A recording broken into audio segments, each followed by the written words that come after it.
Assalamualaikum warahmatullahi wabarakatuh. Bismillahirrahmanirrahim.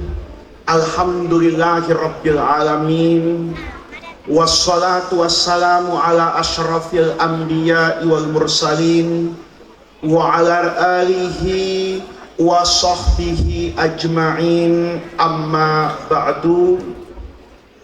Segenap para alim ulama yang saya muliakan, para kiai, para tokoh masyarakat, para guru, wabil khusus pimpinan dan pimpinan pondok pesantren Sabilul Muhtadin yang saya hormati, bapak-bapak, ibu-ibu, serta anak-anakku para santri yang berbahagia.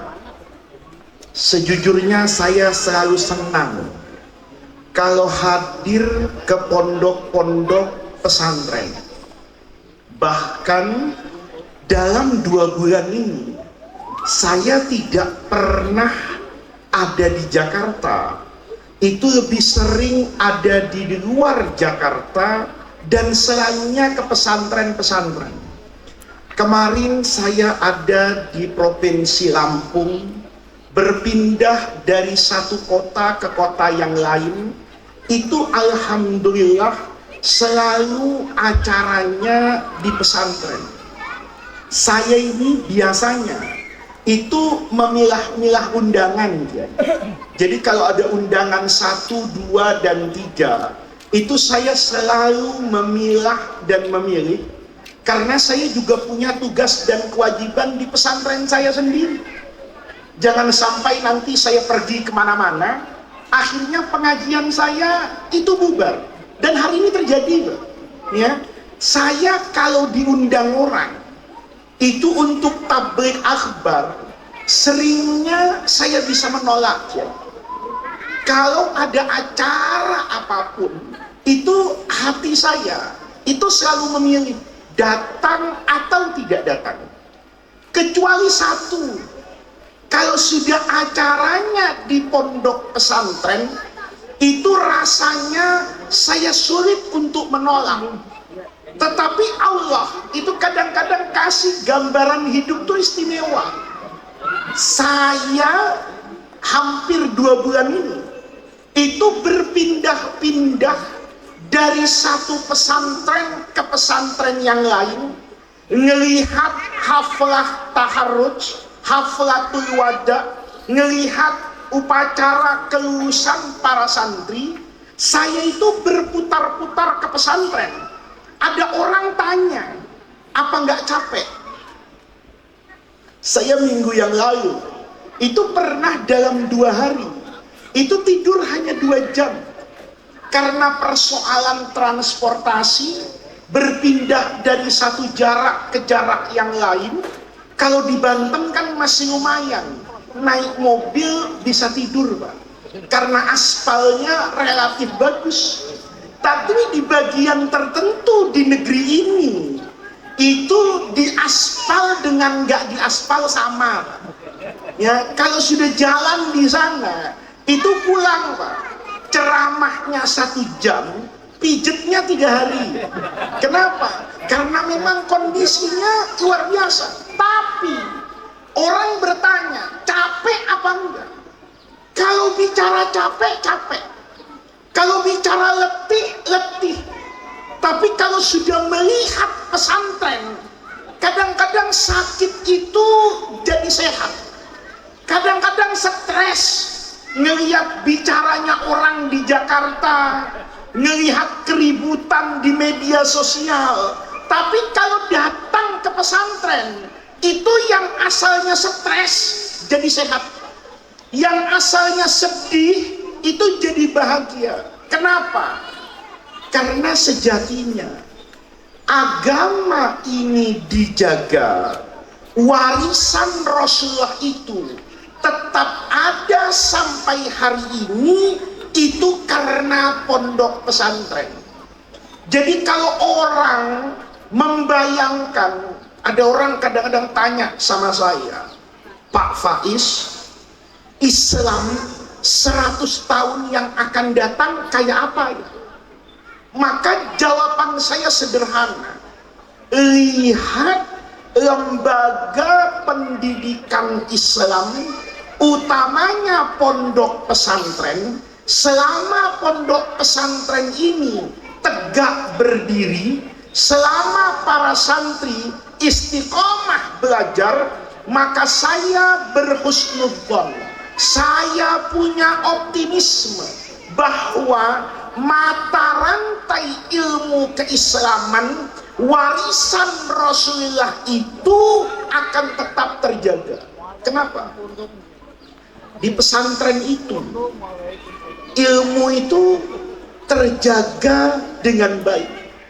Proses transmisi, perpindahan ilmu dari kepala ke kepala, dari orang ke orang, itu validitasnya itu sangat terjaga.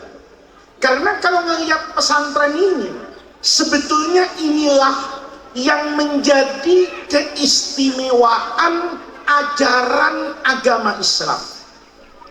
Apa istimewanya Islam? Di antara keistimewaan ajaran agama ini satu-satunya agama itu yang proses transmisi, perpindahan, pewarisan dari Nabi Muhammad sampai ke kita itu melewati orang demi orang yang bisa kita pertanggungjawabkan kebenaran dan keasliannya.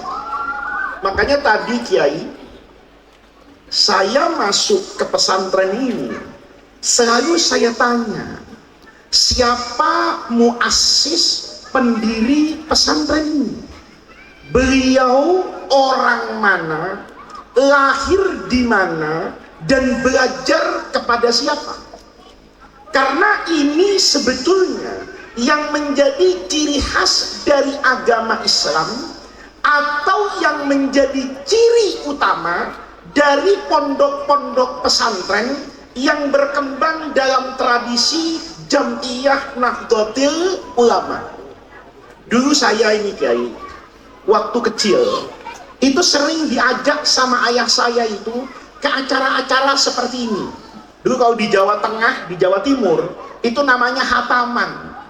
Saya ini termasuk anaknya Kiai Sukron yang tidak pernah hatam kitab tapi sering ikut hataman ya.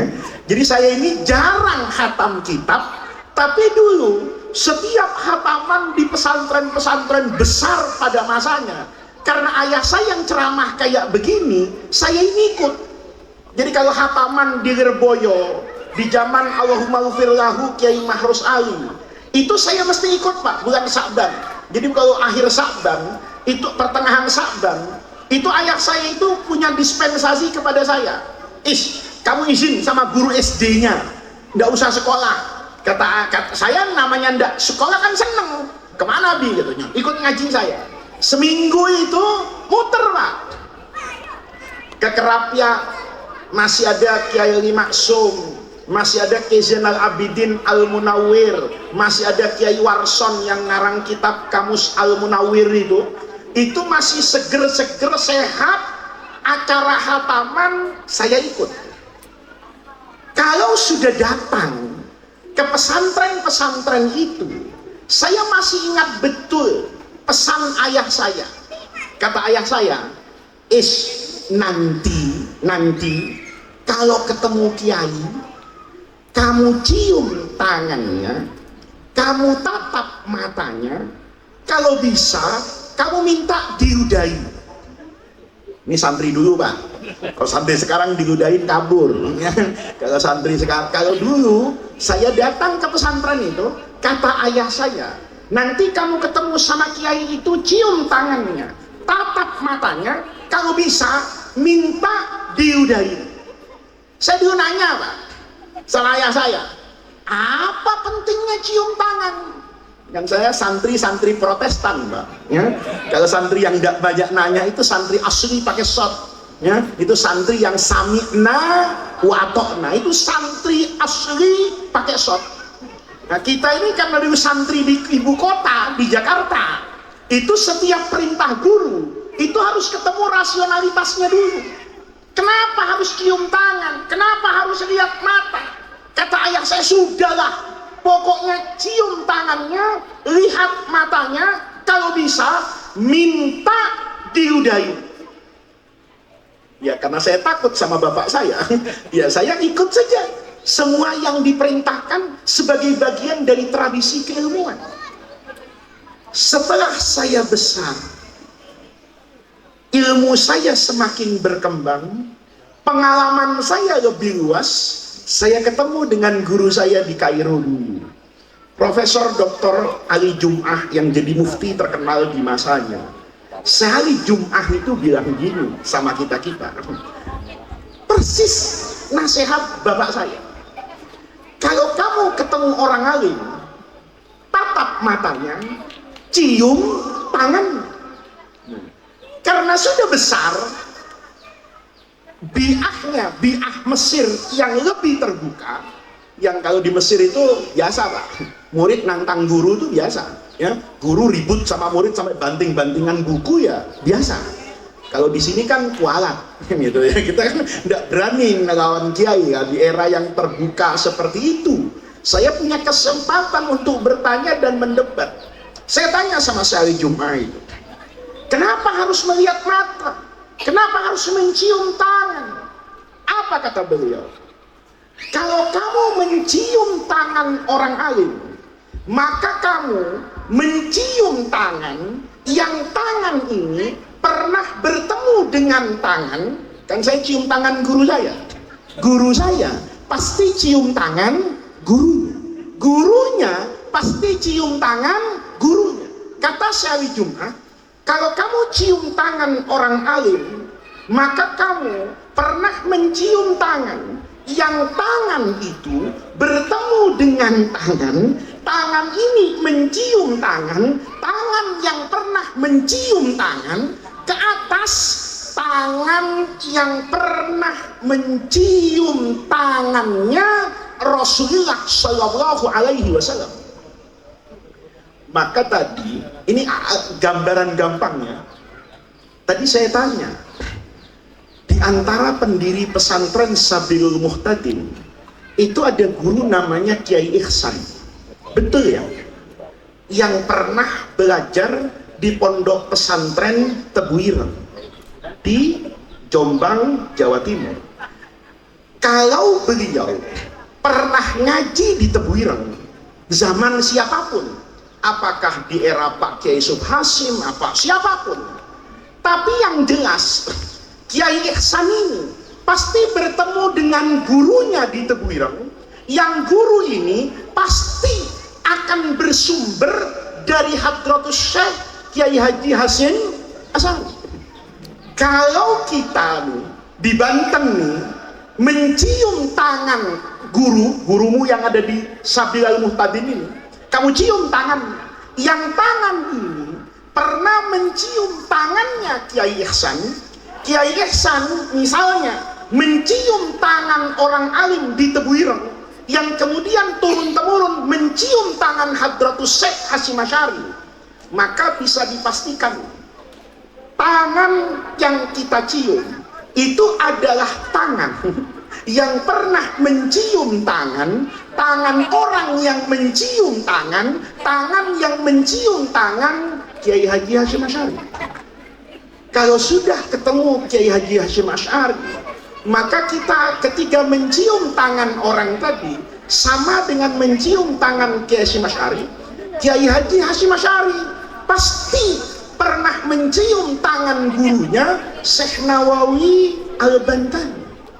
Kalau sudah ketemu dengan Syekh Nawawi Al-Bantani nih, maka Syekh Nawawi Al-Bantani itu pasti mencium tangan gurunya yang hebat di Mesir dulu, yang namanya Syekhul Islam Ibrahim Al-Bajuri, yang sarah Bajurinya kita baca kalau lagi ngaji kitab namanya Fathul Qarib. Artinya apa? Kalau di pesantren ini ngaji kitab Bajuri, kepada guru ini, guru ini, guru ini, maka seolah-olah saya membaca kitab ini dari Imam Al-Bajuri. Nanti kalau ngaji hikam misalnya, ada syarah hikam karangan orang alim di Mesir, namanya Syekh Abdullah Asy-Syarqawi. Ini gurunya Imam Bajuri. Kalau kita kemudian mencium tangannya, maka kita seolah-olah mencium tangan orang alim itu, karena tangan-tangan ini bersambung menjadi satu.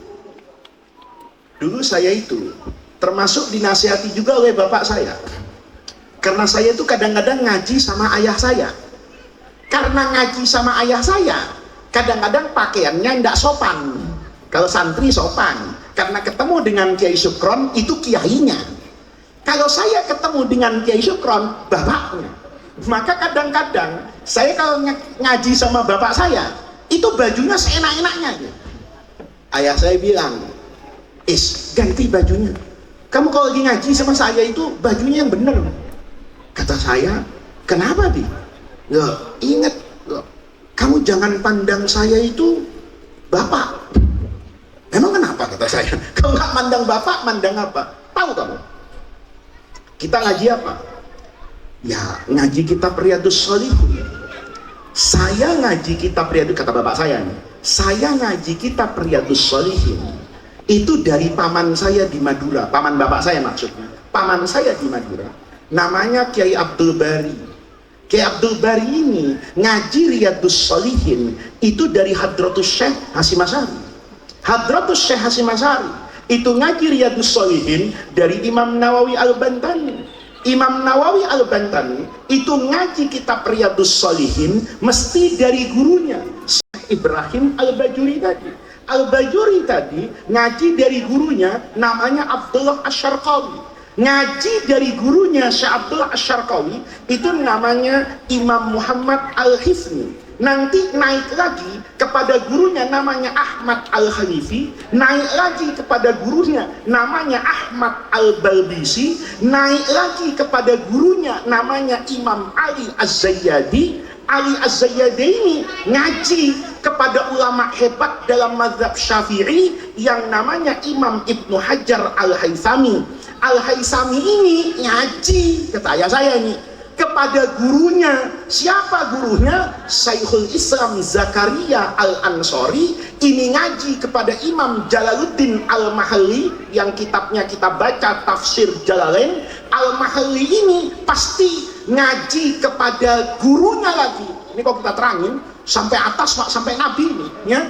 Jalaluddin Al-Mahalli ini pasti, kata ayah saya ini, ngaji kepada orang alim besar ahli hadis di Mesir, namanya Imam Ahmad bin Abdurrahim Al-Iraqi. Dia dari bapaknya Imam Abdurrahim Al-Iraqi, dari atas gurunya Ibnul Attar, dari Ibnul Attar ketemu dengan Imam Nawawi yang ngarang Riyadhus Shalihin. Jadi kata bapak saya nih, kamu lihat mata saya, maka mata ini pernah melihat mata paman saya. Pamannya Kiai ngelihat Hadratus Syekh Hasyim Asy'ari, ini sambung-sambung matanya sampai kepada matanya Imam Nawawi. Ini kalau mau diterusin Pak, kalau mau diterusin, Imam Nawawi tentu punya guru. Ini masih panjang nih ya, nanti kelamaan ceramahnya nih, sampai panjang ke atas. Katakan ketemu dengan imam namanya Abu Ishaq Asy-Syirazi yang punya kitab Muhadzab, itu kitab besar dalam mazhab Imam Asy-Syafi'i. Naik ke atas melewati banyak ulama ini, ketemu dengan Imam Ismail Al-Muzani. Al-Muzani dari Imam Syafi'i. Imam Syafi'i bercabang dua ke Rasulullah, satu dari Imam Malik, satu dari Imam Malik naik kepada Imam Nafi', Nafi' naik kepada Ibnu Umar, Ibnu Umar naik kepada Rasulullah. Jadi kalau saya menatap matanya bapak saya, seolah-olah saya pernah menatap mata yang bertemu dengan matanya Rasulullah nanti, dan matanya Rasulullah itu pernah melihat apa yang tidak Allah perlihatkan kepada manusia siapapun ketika terjadinya peristiwa Al-Isra wal Mi'raj. Maka pentingnya ngaji di pesantren kayak gini. Coba ngaji di pesantren yang tidak jelas itu. Nanti mata rantainya gimana? Kalau mata rantai keilmuan terjaga seperti ini, nanti anak-anakku yang sekolah di masjid, di pesantren Sabil Mutadim, di akhirat tuh enak. Nanti kan di akhirat kita semua diperiksa. Begitu diperiksa, ngaku aja sama Allah, saya rombongan Sabilul Muhtadim. Nanti yang diperiksa di akhirat itu kepala rombongannya. Kata malaikat, kamu kenapa kalau sholat subuh kunutan? Di sini kunutan nggak kalau sholat subuh? Kenapa kalau sholat subuh kunutan? Ini misalnya. Memang kenapa malaikat? Subuh itu nggak kunut, kata malaikat. Misalnya, nggak tahu malaikat. Kata kiai kunutan, dipanggil kiainya. Sini kiai, kamu ngajarin kunut? Iya malaikat. Kenapa ngajarin kunut? Singkat jawabannya, dari guru saya. Gurunya dari mana? Tebu Ireng. Tebu Ireng dari siapa? Hadratus Syekh. Dipanggil nih kepala rombongan, Kiai Hasyim Asy'ari. Kenapa ngajarin kunut? Sampai ke atas. Kata Kiai Hasyim Asy'ari, ya enggak tahu, saya diajarin sama Imam Nawawi Al-Bantani, terus diseret Pak sampai ke atas Imam Syafi'i. Sini Muhammad bin Idris, kamu ngajarin kunut dalam mazhabmu? Iya. Loh kenapa kamu ngajarin kunut? Guru saya Imam Malik kunutan. Dipanggil Imam Malik. Malik, kamu ngajar kunut? Oh iya, kenapa? Ya saya dapat dari guru saya Nafi. Nafi dipanggil. Nafi, kamu ngajarin kunut? Panggil Ibnu Umar itu, anaknya Sayyidina Umar itu. Kamu ngajarin kunutan? Lah iya, saya dengar dari Rasulullah. Nabi dipanggil. Kata malaikat Jibril, Muhammad, kamu ngajarin kunut? Jibril, kalau kunut salah kenapa baru sekarang lu permasalahin? Kenapa nggak dulu waktu wahyu turun? Ya. Enak kan kalau pesantren di sini? Nah kalau rombongannya nggak jelas, berantakan nasibnya di akhirat nanti. Kamu ngajarin ini? Iya, dari mana? Dari majalah. Majalahnya udah tutup. Kamu dapat ini dari mana? Dari Google. Udah nggak bisa diakses Pak Google yaumul hisab nanti, ya. Handphone sudah nggak ada. Yang ada adalah silsilah keilmuan. Maka anak-anakku, di pesantren itu yang dilihat pertama kali itu ini. Bukan yang dilihat itu gedungnya. Sekarang santri itu salah. Kalau masuk ke pesantren, yang ditanya itu aneh-aneh. Wali santri ini, ada semua kan wali santrinya ini, denger ini. Kadang-kadang kalau nanya ke pesantren, Pak, di pesantren Bapak ada lapangan bulu tangkisnya enggak? Ada lapangan futsalnya enggak? Saya bilang, maaf Bu, ini pesantren bukan pelatnas, kata saya. Kalau mau nyari sarana olahraga yang lengkap, jangan kesini. Anaknya daftar PSSI, sekolah bola kayak di Ragunan di mana, nanti sarananya lengkap. Ada yang nanya, anak saya kalau di pesantren ini Pak, makannya menunya apa saja? Saya jawab, saya nggak buka warung Bu. Kalau buka warung, saya harus lapor. Hari Senin lauknya ini, hari Selasa lauknya ini. Ini saya nggak pernah buka warung, saya buka pesantren. Maka yang sedih sekarang, kalau pesantren itu yang dilihat cuma dari aspek gedung dan fasilitasnya salah. Nih, alhamdulillah nih, ini ada banyak anak Darul Rahman nih. Ya, saya nggak usah sebut namanya biar nggak jadi viral. Itu kiai satu, ya. Itu kiai pesantrennya ada di mana-mana. Yang satu nih dosen di UIN. Ya, ini kalau di kampus UIN ditakuti orang. Di sini bisa saya tunjuk-tunjuk karena santri saya dulu ini. Lah ini nih dulu nih, ini Darul Rahman.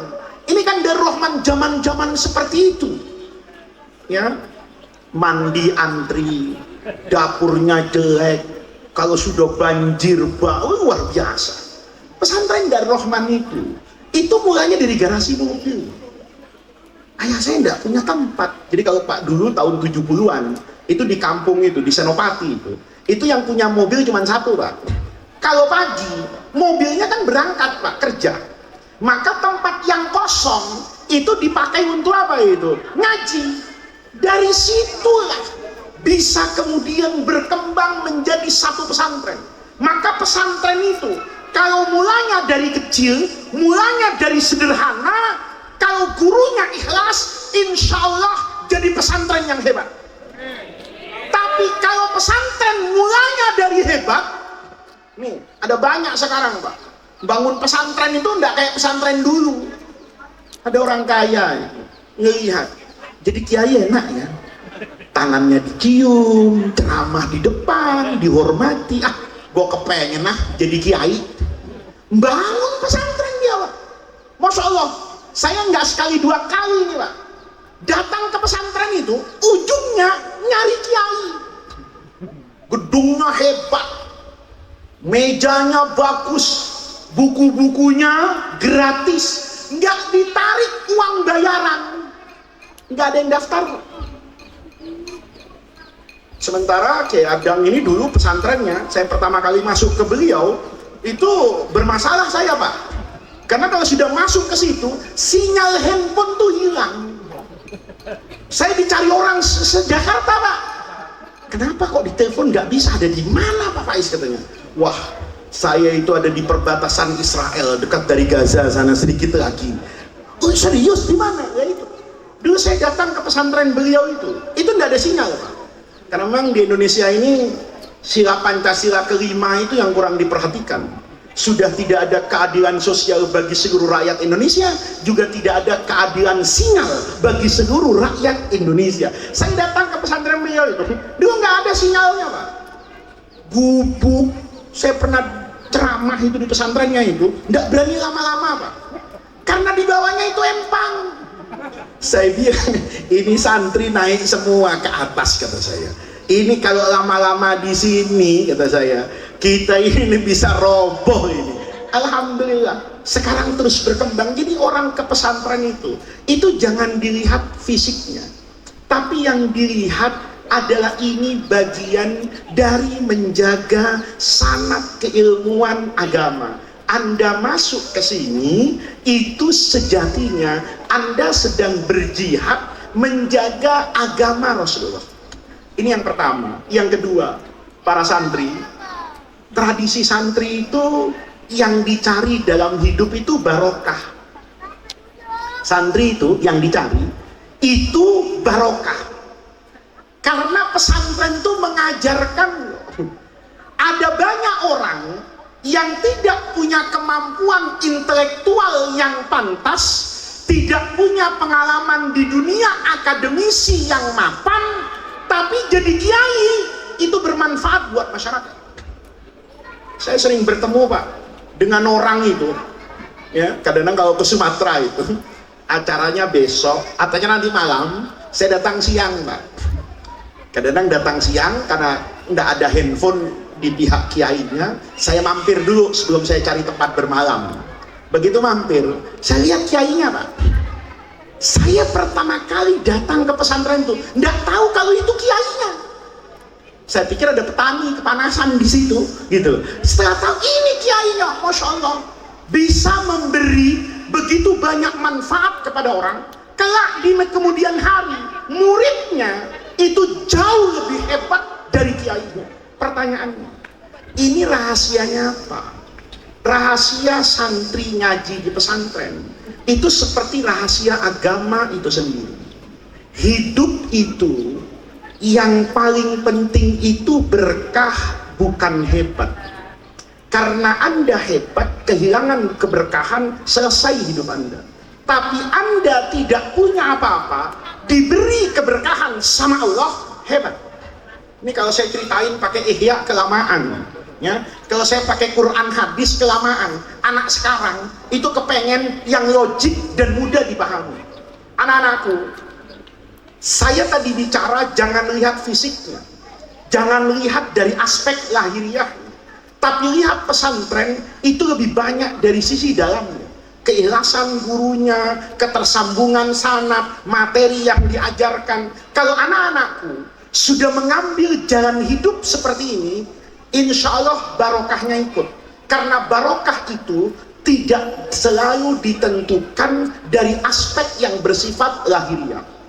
Untuk membuktikan ini, itu dulu ada cerita, guru saya yang ceritain bagaimana Imam Ibrahim bin Adham sufi besar yang ada di Irak itu didatangi oleh muridnya. Kata muridnya gini, guru doakan saya. Kata gurunya, kamu minta doa apa?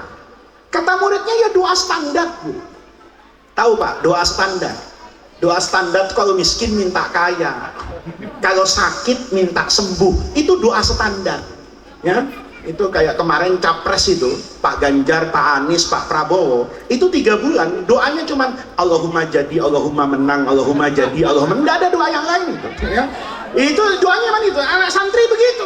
Kalau sudah mau ujian, itu saya lihat wirid di masjid, ya, Allahumma rzuqna najah fil imtihan, Allahumma yassir umurana fi ijabatil imtihan. Kayaknya hidup tuh cuma ujian aja yang penting. Karena doa orang sejatinya begitu. Kalau janda, doanya sederhana kok. Allahumma laku, Allahumma ada yang mau, Allahumma. Ya begitu Pak. Itu namanya doa standar. Maka kata muridnya ini, guru doakan saya. Kata gurunya doa apa? Ya doa standar. Kata gurunya, kamu minta apa nak? Minta kaya, minta alim, minta pangkat jabatan. Salah nak. Hidup itu minta berkah sama Allah. Muridnya bilang, saya tidak butuh berkah guru, butuh kaya. Saya tidak butuh berkah guru, saya butuh pangkat jabatan. Saya butuh ilmu, saya butuh ini, macam-macam jawabannya. Kata Ibrahim bin Adham, salah nak. Hidup itu yang utama berkah. Kata muridnya, apa buktinya guru? Kata gurunya, coba kamu lihat. Tidak usah buka Quran, tidak usah buka hadis, kelamaan. Kamu lihat dalam hidup di dunia ini. Ada 2 makhluk ciptaan Allah yang kalau kamu bisa memahami hidupnya 2 ciptaan Allah ini, kamu tahu betul dahsyatnya berkah. Kata muridnya, apa guru?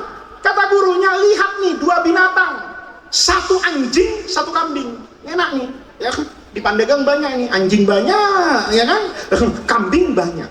Kata muridnya, apa yang harus saya lihat guru? Nih, kata gurunya, perhatiin deh. Kalau ada kambing perempuan sama anjing perempuan hamil, begitu lahir, anaknya banyakan siapa? Dijawab, ya banyakan anaknya anjing guru. Anjing kalau lahiran bisa 6, kambing kalau lahir 1, paling banyak 2. Kata gurunya, coba perhatikan nak.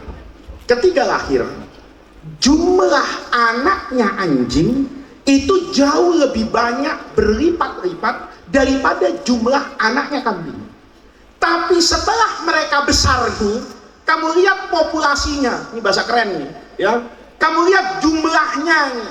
Seandainya ada statistik anjing dengan kambing, seandainya semua kambing sama semua anjing wajib punya KTP, maka kamu akan bisa menghitung datanya. Ternyata jumlah kambing lebih banyak daripada jumlah anjing, padahal waktu lahir banyakan anjing. Kata muridnya, bener juga guru ya, waktu lahir banyakan anjing daripada kambing, tapi dalam kehidupan keseharian itu ternyata jumlah kambing lebih banyak dari jumlah anjing. Kata gurunya, bukan cuma itu nak, coba kamu perhatikan, kambing ini kalau lahir sedikit, anjing kalau lahir banyak. Jumlahnya itu ternyata lebih banyak kambing daripada anjing. Padahal yang mati tiap hari itu banyakan kambing Pak daripada anjing. Percaya enggak? Yang mati tiap hari banyakan kambing apa banyakan anjing? Banyakan kambing. Kalau nggak percaya, coba aja ke alun-alun Pandeglang nanti sore. Asal ada tukang sate, tanya, Pak, ini sate kambing apa sate anjing? Mungkin digampar orang bapak tanya itu. Jawabannya pasti sate kambing. Berarti tiap ada tukang sate, yang galau itu anjing apa kambing? Kambing. Kata kambing, ya jualan sate dia mati gua. Bener nggak? Ayo, ada perempuan hamil, ada perempuan hamil.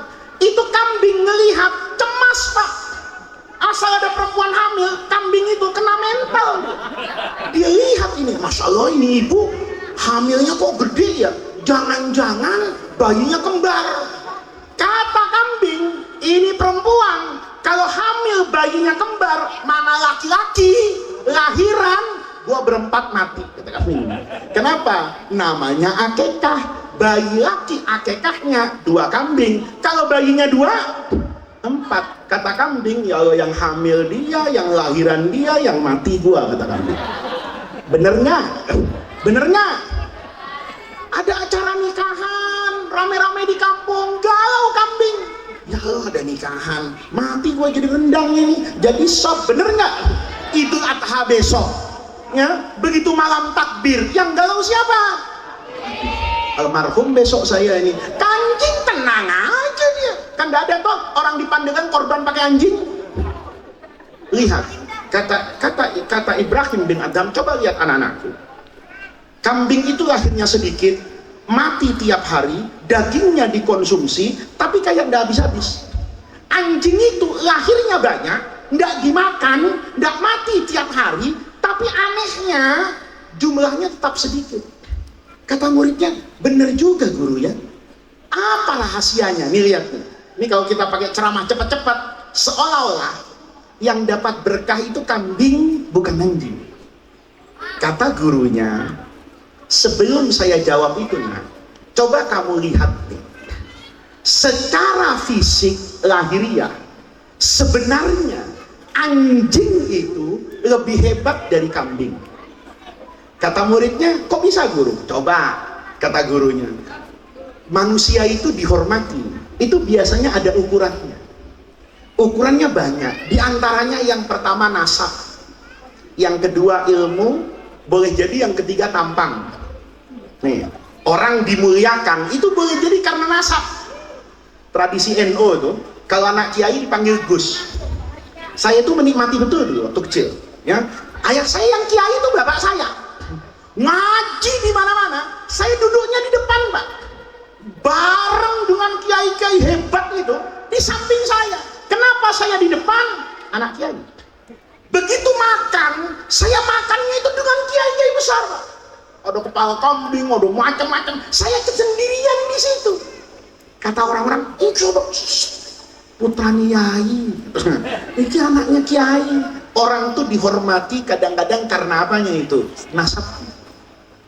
Kata Ibrahim bin Adham, coba pikirin, cakepan mana? Nasabnya anjing apa nasabnya kambing?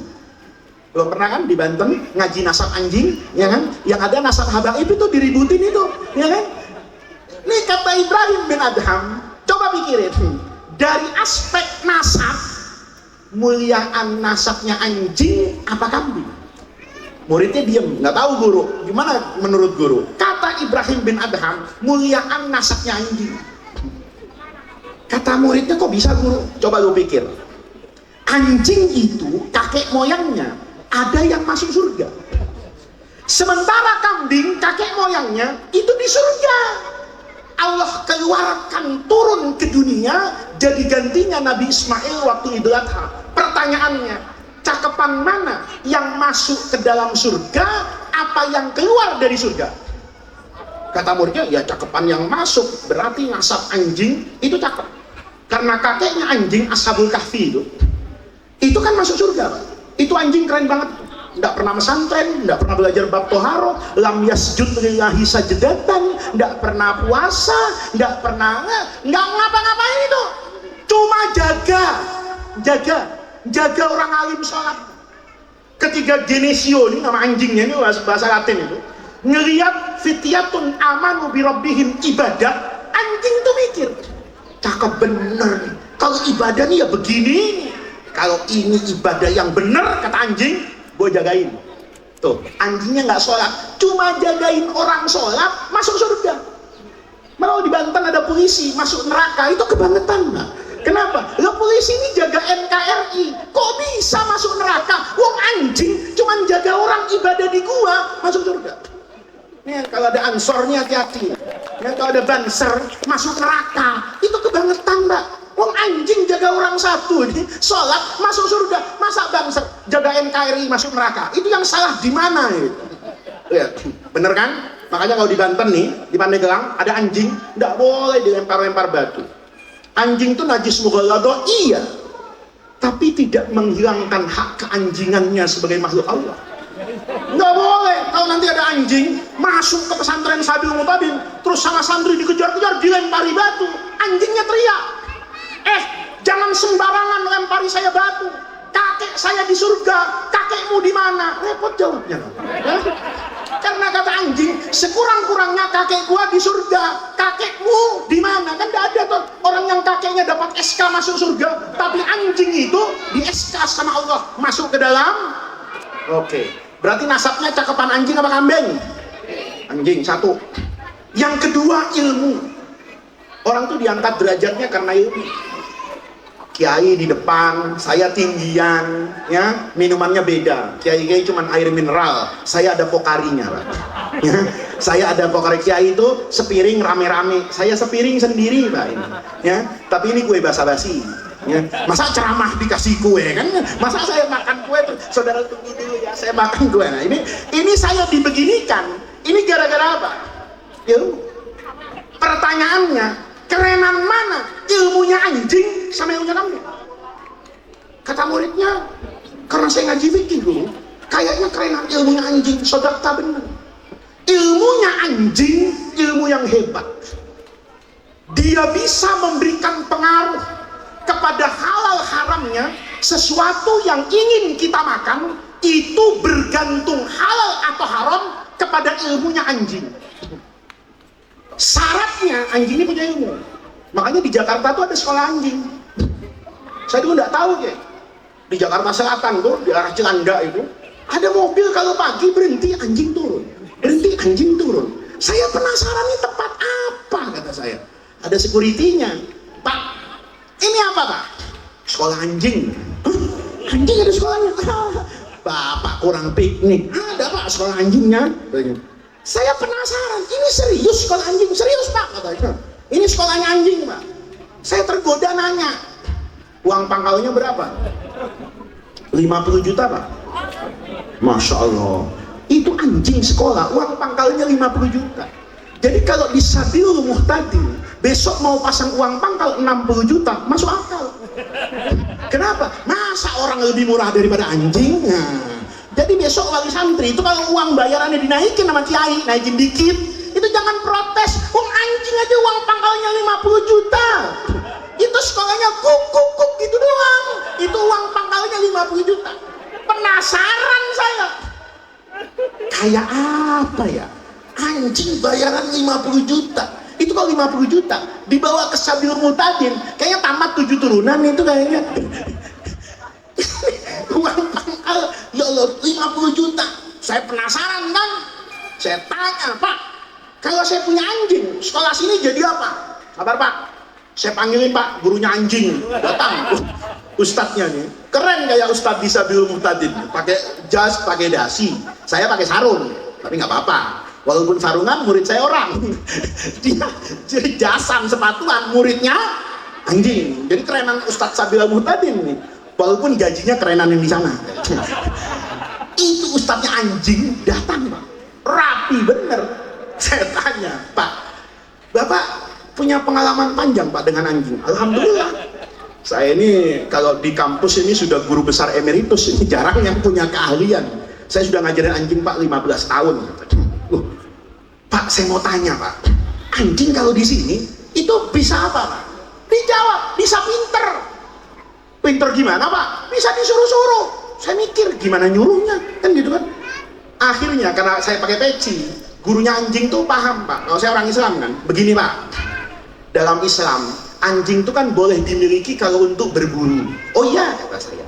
Nah anjing Pak, kalau sekolah di sini pinter, bisa disuruh untuk berburu. Gimana, kata saya? Gampang Pak, diambil anjing. Bapak mau nyuruh anjing ini gampang.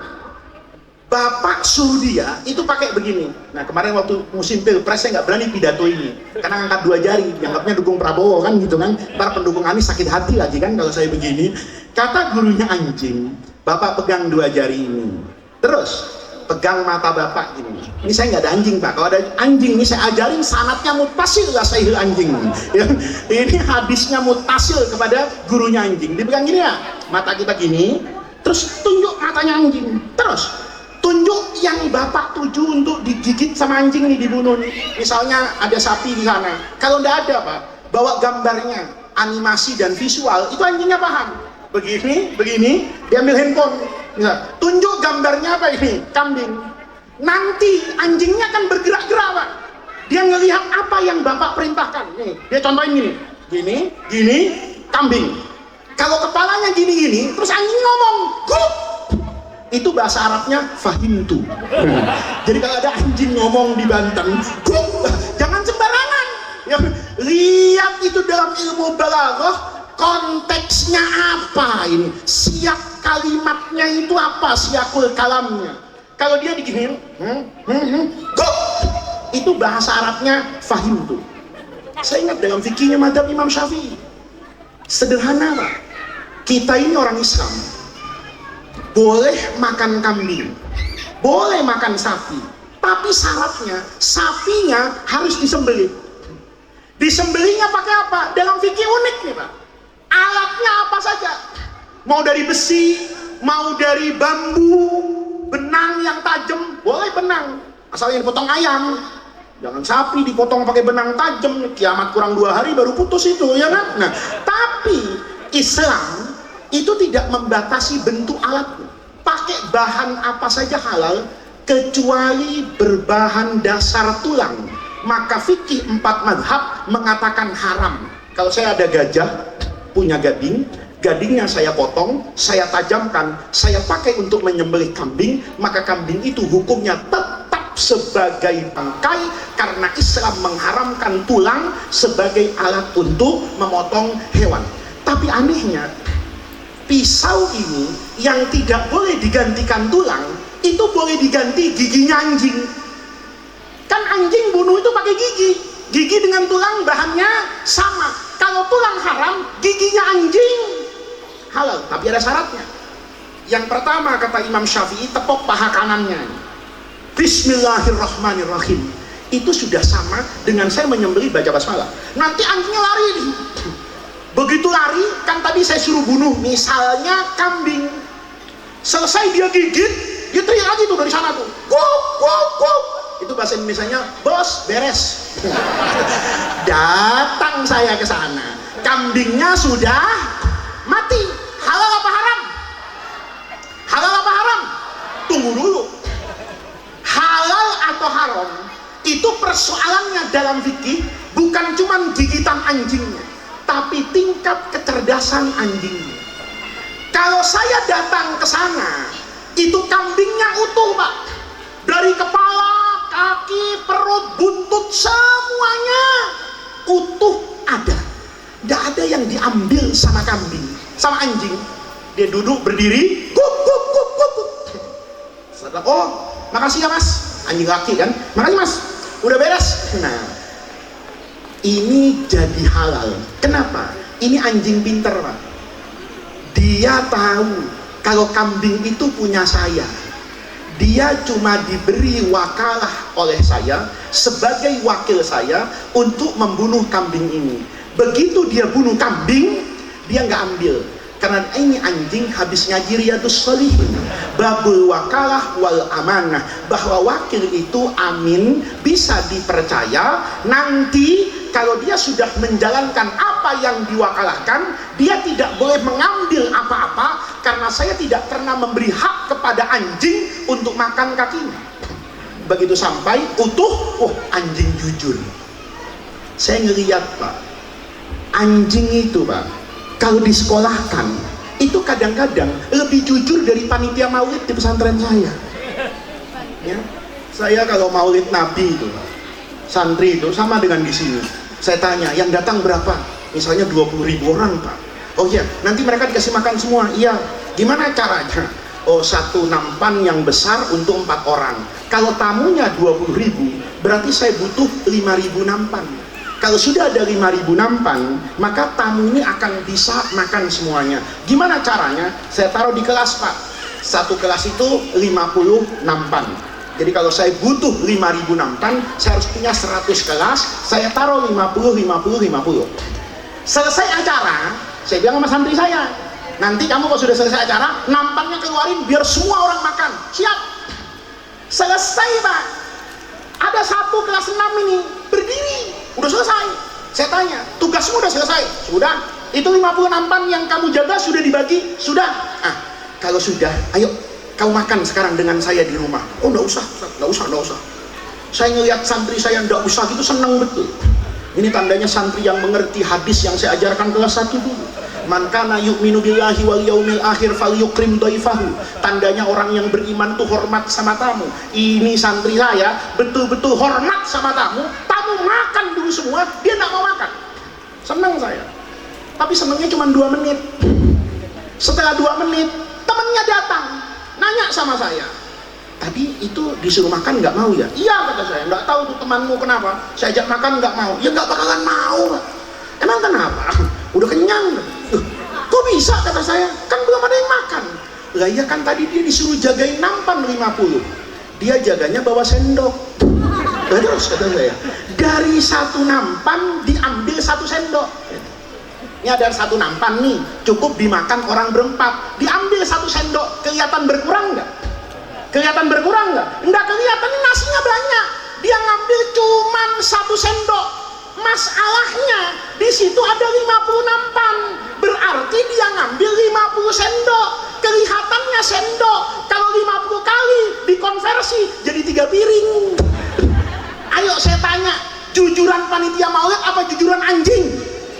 Maka saya Kiai, kalau masih ada pejabat pemerintah yang korupsi itu, kepengen pejabat yang masih nyolong duit rakyat itu sekolahkan di sekolah anjing. Anjing aja tahu, saya suruh motong kambing, kambing itu punya saya, nggak diambil. Masa bupati di provinsi Banten tidak tahu kalau APBN itu punya rakyat? Ini yang tepuk tangan biasanya nggak dapat bansos. Dia kesel sama pejabat, dia tepuk tangan. Nah, berarti ilmunya anjing hebat dah, bermanfaat menentukan halal dan haram. Sebaliknya ilmunya kambing, kalau dipraktikkan sama bapak-bapak ini, hancur rumah tangga. Kambing itu Pak ilmunya, kalau ada janda sikat, ya. Kalau ada perempuan tabrak, ya, urusan hamil nanti belakangan. Yang penting sikap, itu ilmunya bandot. Ayo praktekin, kok nggak hancur negara ini. Tapi ilmunya anjing bermanfaat buat kita. Oke, nasabnya cakepan anjing. Ilmunya cakepan anjing. Yang ketiga lah, terakhir nih udah mau duhur, tampangnya, fisiknya. Cakepan anjing apa cakepan kambing? Nggak usah jawab, saya udah praktekkan. Anak saya yang nomor 2 itu seneng banget sama binatang. Semua binatang seneng, termasuk anjing. Tapi mau beli takut karena bapaknya kiai. Masa iya anak kiai punya anjing tapi seneng banget sama yang namanya anjing? Dulu waktu rumah kita masih di Senopati, jadi udah lama nih, kira-kira tahun 2009. Di samping rumah itu kan staf kedutaan Amerika, di samping yang sebelah sini nih yang pernah di Roman tahu lah, ini rumah duta besar Italia. Kalau hari Minggu pagi itu banyak orang olahraga di situ, orang bule bawa anjing. Saya habis ngaji, di stop di depan tuh sama anak saya, diturun, nggak usah ke rumah. Ada apa? Jalan-jalan lah sekali-kali. Ya udah, nyenengin anak. Saya sarungan gini, jalan. Tahu-tahu anak saya ngomong sama orang bule itu, nggak tahu apa yang diomongin. Tahu-tahu saya dikasih anjing. Itu pertama kali dalam hidup saya dikasih anjing Pak sebagai ustadz. Kalau dikasih amplop sering saya, tapi kalau dikasih anjing baru kali itu saya dikasih anjing dengan talinya. Saya kaget, anjing husky yang gede itu yang harganya 2 miliar itu. Saya bilang, nah apa ini? Anu Bi, saya ngomong sama orang Amerika tadi pinjem anjingnya. Terus kita foto lah bertiga. Abi ini kebanyakan foto sama kiai, habaib, sekali-kali foto lah sama anjing gitu. Saya bilang ya sudahlah, nyenengin anak, anjing Mbak. Dia ngatur, anjing pendidikan, anjing husky yang cakep itu. Maka ditaruh sama anak saya, anjing di tengah, Abi di kanan, dia di kiri. Kameranya kasih orang bule, moto Pak, cekrek ya biasa lah. Anjingnya kering, nggak jilat kan cuci. Kalau kering sama kering kan nggak apa-apa. Foto cekrek jadi selesai, nggak ada masalah. Hari Senin anak saya kan sekolah, handphonenya kan ditinggal di rumah.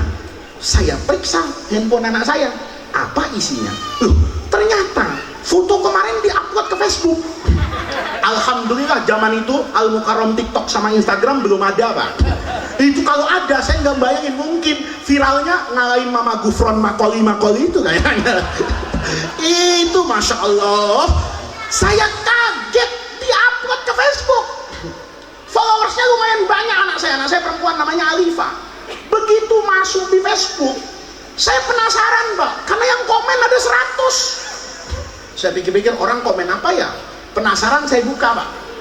Nih, Pak, komen yang pertama nanya ke anak saya, Alifa, yang di tengah itu siapa namanya? Ganteng amat. Siapa yang di tengah? Siapa yang di tengah? Anjing. Yang kedua juga gitu nanya, Alifa, kenalan dong, pengen meluk sama yang tengah. Yang tengah siapa? Anjing. Itu, Pak, saya buka komentar itu sampai yang ke-60 semuanya nanya anjing. Nggak ada yang nanya Alifa, itu bapak-bapak yang kanan pecian itu siapa Alifa? Nggak ada. 60 dari 100 itu lebih 60 nanya anjing, nggak nanya saya. Itu kalau pilpres, Pak, menang 1 putaran. Kalah saya itu dengan yang namanya anjing. Karena itu berdasarkan survei anak saya, elektoral saya, padahal saya kan muka saya lumayan lah, apalagi itu kan kejadian 15 tahun yang lalu.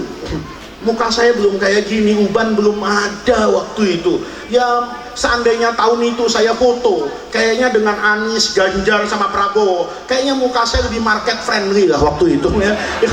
Itu saya kalah. Ya Allah, kata saya nggak terusin tuh. Untuk apa 61, 62? Karena secara elektabilitas kalau pakai kata demokrasi, 60% sudah pasti milih anjing, yang 40% masih bingung milih saya apa anjing, kan begitu, Pak.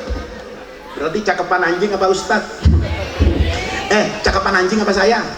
Masya Allah, berani sekali kan? Nah, anjing, ya ini bener. Orang foto sama anjing itu jadi gagah. Coba ke bandara itu, ya ada anjing yang anjing paling jujur sedunia ya. Asal bau narkoba dia bergerak, itu anjing. Itu anjing kadang-kadang yang megang polisinya tuh kurus, tapi karena pegang anjing jadi gagah. Saya punya teman, Pak, ahli karate, pernah juara. Saya ngomong sama dia, lu kan sabuknya hitam. Iya, lu berani nggak lawan Brimob ini? Kalau lawan Brimob ini sih berani. Terus gua takut sama anjingnya, gede banget tuh ya. Ya bener, polisi kurus pegang anjing itu jadi gagah. Polisi gagah pegang bandot jadi lucu. Ayo, ada Kapolres di Pandeglang nih, gagah, Kombes Melati 3 pegang kambing. Masya Allah, kata orang, kayaknya anak buah Sambo nih, mati karir udah kayaknya nih ya. Ini stres pegang, bener kan? Ayo kita pegang anjing itu jadi ikut gagah. Pegang kambing, ya Allah, Kiai udah gak laku pegang bandot, kan begitu. Berarti secara fisik hebatan mana? Oke. Nasabnya cakepan anjing, ilmunya cakepan anjing, tampangnya cakepan anjing. Pertanyaannya, kenapa yang dapat berkah itu kok kambing? Nah, ini ngajinya ya. Ntar jangan sampai ya begitu pulang santri, tadi kemarin waktu haflah perpisahan tuh Faiz ngomong apa di Pandeglang? Anjing gitu. Wah berat, tadi ngaji apa? Ngaji kambing. Enggak ada gitu, ini hanya takrib al-adhan supaya jelas. Ini yang penting, muridnya nanya, guru bener guru ya, anjing tuh lebih hebat nasabnya, lebih hebat ilmunya, lebih hebat fisiknya. Kambing kalah segala-galanya dari anjing. Pertanyaannya, kenapa yang dapat berkah itu adalah kambing? Kata gurunya, nak, barokah itu tidak ditentukan oleh ilmu seseorang. Barokah itu tidak dihitung dari kehormatan dan nasab seseorang. Berkah itu ditentukan dengan jalan hidup setiap orang. Kata muridnya, kok bisa guru? Lihat aja tadi, anjing menang segala-galanya, kambing kalah segala-galanya, tapi jalan hidupnya bagusan jalan hidupnya kambing daripada anjing. Kata muridnya, dari mana guru? Jalan hidup kambing lebih bagus daripada anjing. Kata gurunya, coba lihat kalau malam. Nih, kambing itu sebandot-bandotnya bandot. Ya, udah serusak-rusaknya kambing nih. Sebandot-bandotnya bandot. Itu kalau maghrib pulang ke rumah. Bandot itu kalau maghrib pulang. Ini sebelum saya ceramah ke sini, saya udah tanya sama teman saya Pak Haji di Tangerang yang juragan bandot. Pak Haji, bener bandot kalau maghrib pulang? Bener bos. Bandot itu senakal-nakalnya bandot maghrib pulang. Paling lambat isya. Kalau bapak nggak percaya, di depan Terminal 3 Bandara Soekarno-Hatta itu, yang C1 sebelah sana itu ada mobil. Itu kalau sore memang banyak kambing pak. Kalau kita mau take off dari situ, kadang ngeliat kambing tuh banyak dilepas. Tapi nanti kalau mau maghrib, itu kambing aneh pak, pulang sendiri-sendiri ke kandangnya. Itu kata Ibrahim bin Adham, bandot itu sebandot-bandotnya kalau maghrib pulang, isya pulang, ngapain? Tidur. Nanti sepertiga malam terakhir, wabil ashari hum yastaghfirun, jam 3:30 kambing itu bangun. Kapan kambing itu bangun? Waktu Allah bagi-bagi rahmat di sepertiga malam terakhir, waktu yang paling berkah dalam kehidupan manusia di malam hari. Allah bagi-bagi berkah, kambingnya bangun. Karena bangun dapat berkah.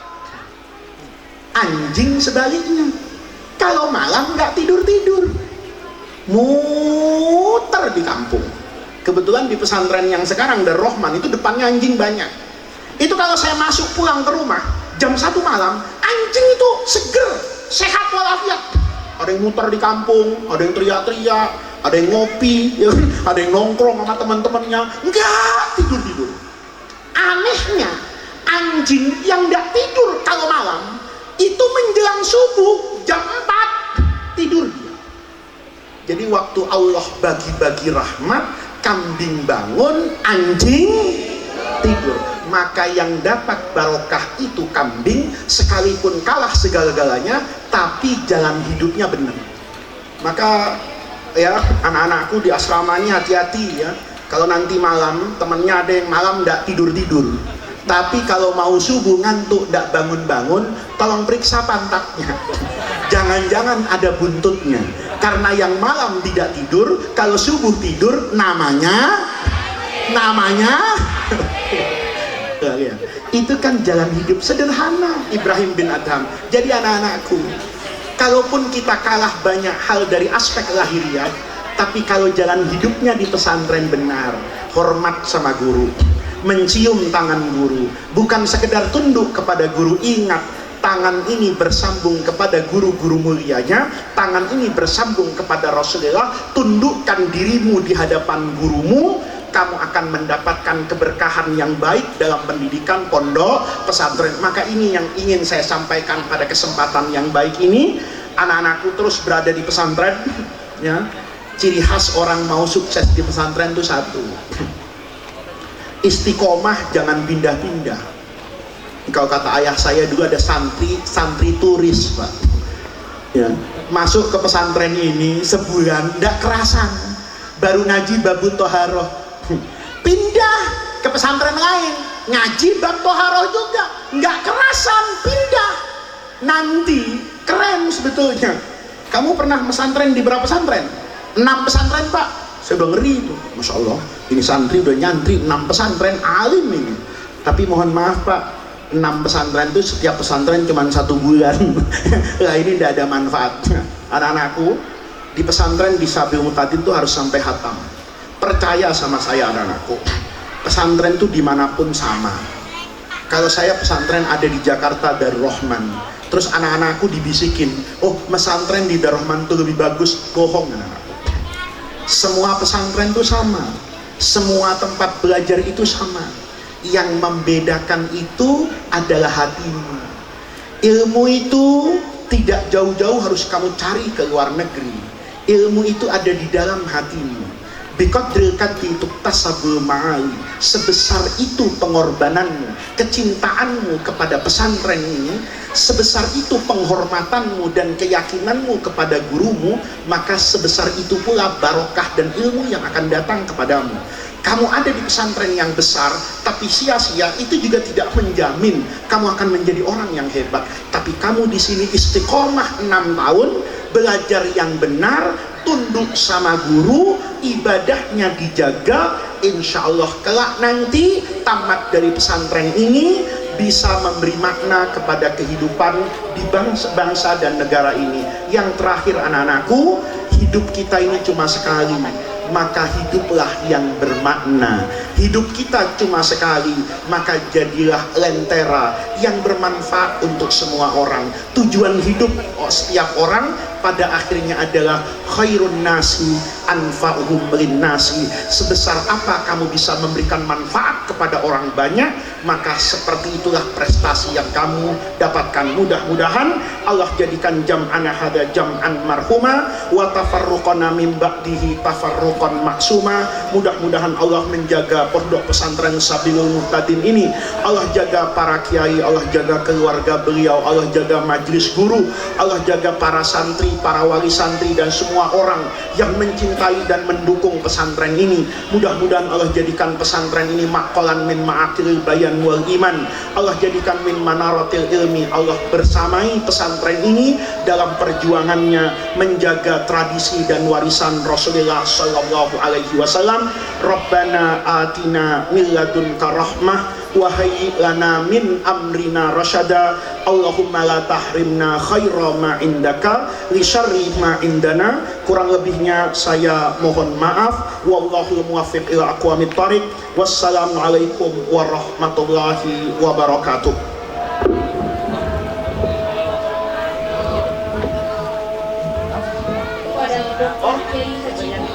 Syukron Makmum LCMA dimohon untuk berfoto bersama pimpinan Pondok Pesantren Modern Sabilul Muhtadin.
Coba pernah ketemu pas ketemu di sini dibilang nih sama itu ini dari William.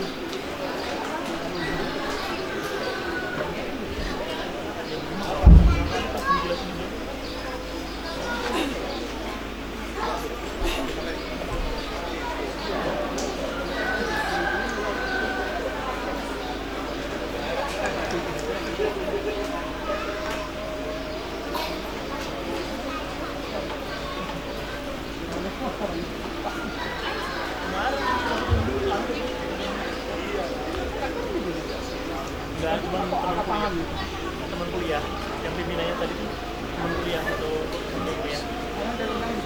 Iya, emang akrab. Jadi sering kesini.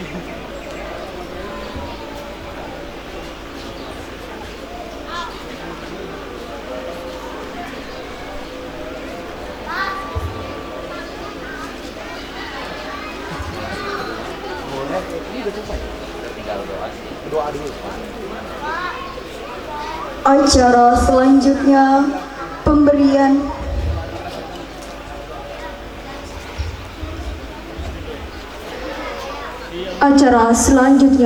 pembacaan doa yang akan dipimpin